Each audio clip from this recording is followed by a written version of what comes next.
Olá, sou o professor Otoniel Rodrigues e nessa videoaula continuarei falando para vocês sobre a estratégia da implementação da gestão da qualidade, sobre a ótica de gerenciamento e mapeamento de processos. Então, além das vantagens relacionadas, a abordagem do processo proporciona a utilização do ciclo PDCA. PDCA são as iniciais de palavras-verbos do inglês Plan, Do, Check Actors, ou planejar, fazer, verificar e agir. O ciclo PDCA, também conhecido como ciclo de Sherhart, seu idealizador, ou como ciclo de Deming, o responsável por seu desenvolvimento e conhecimento, é um método gerencial para a promoção da melhoria contínua e reflete em suas 4 fases a base da filosofia da melhoria contínua. Praticando-as de forma cíclica e ininterrupta, acaba-se por promover a melhoria contínua e sistêmica nas organizações, consolidando assim a padronização das práticas. O ciclo PDCA é um método de controle de processo que permite o gerenciamento para manter e também possibilita a melhoria contínua em qualquer processo que estiver sendo analisado. É importante destacar que o método é uma palavra, ou seja, destacar que método é uma palavra de origem grega. E a junção das palavras meta, cujo significado é além de, e odos, significa caminho. Desta forma, método pode ser entendido como caminho para se chegar além do ponto em que você se encontra. Isso é bastante importante. Isso é melhoria contínua, segundo o Campos 2004. As 4 fases são demonstradas nesta figura. Observe, se você está atentamente olhando, que ela tem divisão de mais ou menos 25% em cada fase. Então, eu tenho uma fase de planejamento. A fase de planejamento, o plan, posso dizer que é estabelecer os objetivos e processos necessários para alcançar os resultados de acordo com os requisitos dos clientes e com as políticas da organização. Ela se divide em definir as metas, definir os métodos que permitirão atingir as metas propostas. A segunda fase é o do, fazer, que é educar e treinar, executar a tarefa, coleta de dados. Em executar, podemos pensar em implementar os processos. Nesta etapa, é essencial o treinamento no trabalho, decorrente da fase de planejamento.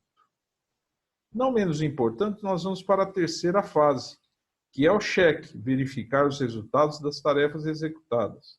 Nessa fase, monitorar e medir os processos e produtos em relação às políticas, objetivos e requisitos para o produto e registrar os resultados. Nessa etapa, a partir dos dados coletados na execução, compara-se o resultado alcançado com a meta planejada. E por último, eu tenho action, que é atuar, ou act, também atuar. Atuar corretamente. O que se faz nessa etapa? Tomar ações para continuamente melhorar o desempenho do processo. Esta é a etapa em que você detecta desvios e atua no sentido de fazer correções definidas de modo que o problema nunca mais volte a ocorrer. Nessa etapa, então, você vai refilando, melhorando a cada momento e cada passo, para que não venha a ocorrer novamente algum problema que eventualmente tenha ocorrido. Sigamos aí. Objetiva-se, com a aplicação do PDCA, ou do ciclo PDCA, a melhoria contínua de cada processo. Eu posso utilizar o método para cada processo dentro do meu macro processo. proporcionando a melhoria do macroprocesso e, consequentemente, a melhoria contínua. O ciclo PDCA, como será visto nas próximas aulas, também é muito utilizado para a manutenção e resolução de problemas ocorridos em qualquer processo, de acordo com o Campus 2004. A padronização dos processos objetivas, então já partindo para a padronização, né? A padronização dos processos objetiva o complemento do mapeamento dos processos críticos, o fornecimento dos detalhes a respeito da operacionalização de cada atividade, definindo quem, onde, como, quando e por que é imprescindível a padronização dos processos. Tal padronização busca atender dois objetivos que são importantíssimos. Primeiro, obter resultados previsíveis em processos repetitivos, garantindo assim a qualidade previsível aos clientes, ou seja, a repetição dos processos, o seu cumprimento terá os mesmos resultados. Há uma máxima que diz: se eu fizer as mesmas coisas, obterei os mesmos resultados. Normalmente isso está vinculado a uma maneira negativa de enxergar, de não evoluir. No caso da padronização e dos processos, isso é importantíssimo. Que os processos possam melhorar, sim, mas que eles sejam obedecidos à risca, porque neles se encontra a melhor forma de se fazer até então. Segundo, proporcionar e manter o domínio tecnológico da organização. Então, nós vamos identificar que a padronização dos processos é realizada mediante dois padrões, Paramelo 2008. Padrões de sistema. E o que são padrões de sistema? São documentos instituídos para assuntos que dizem respeito à organização e à sua interface. Exemplo, organograma, procedimento de aquisição, procedimento de controle, procedimento de documentação, procedimento de projetos, entre outros.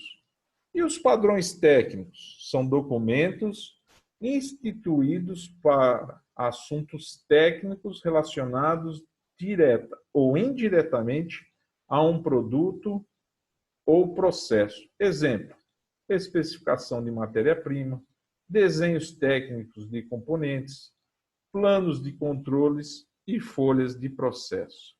Ufa, quanta coisa! Após a definição do mapeamento dos processos e a definição da padronização, deve-se descrever o sistema de gestão da qualidade. Para tanto, utilizaremos como base a norma da ABNT 9001/2008. A tabela a seguir apresenta o processo das etapas de padronização e delineamento. Então, com calma, você poderá, durante a elaboração das atividades, observar essas etapas de processo para a padronização e etapa de delineamento. Elas estão bastante detalhadas aqui e claramente podem ser observadas. Resumindo, nós vimos nesse capítulo um sistema de gestão é formado pela integração dos processos organizacionais que são divididos nos seguintes níveis: processo de gestão, processo produtivo e processo de apoio. Vimos também que um negócio é parte da economia de um país e tem como objetivo a obtenção de lucro. Aprendemos que a política da qualidade de uma organização é que a direciona para a visão que a alta direção almeja alcançar. Você pode aprender a importância do uso do ciclo PDCA em todos os processos, bem como no sistema de gestão da qualidade da empresa. Lembrando que, frequentemente, a saída de um processo resultará diretamente na entrada do processo seguinte. A identificação sistemática e a gestão dos processos empregadas na organização e, particularmente, nas interações entre tais processos são conhecidos como abordagem de processo. Ok? Bons estudos. Qual as demais dúvidas ou outras dúvidas que poderão surgir, você pode nos procurar pelos fóruns de dúvida. Ok? Obrigado. Bons estudos.